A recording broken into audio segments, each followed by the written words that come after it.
Hi అండి. ఇప్పుడే walking పోయి వచ్చాను. వంట చేస్తున్నాను. సాంగడ్లు శనగగింజలు వేసి పులుసు చూపిస్తాను.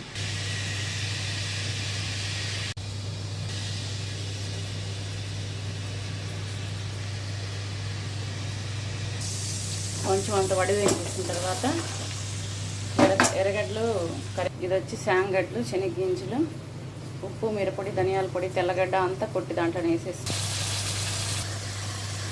కొంచెం వేగాలి.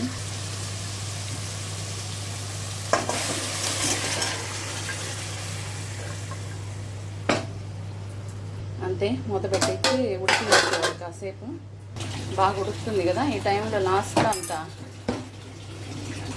బెల్లం కలబెట్టేసి ఇంకొంచెం 2 మినిట్స్ ఉన్న తర్వాత దించేస్తే సరిపోతుంది. అంతే, కొంచెం చిక్కబడాలి. అంతవరకు మూత మూసి పెట్టేసి దించేస్తాం.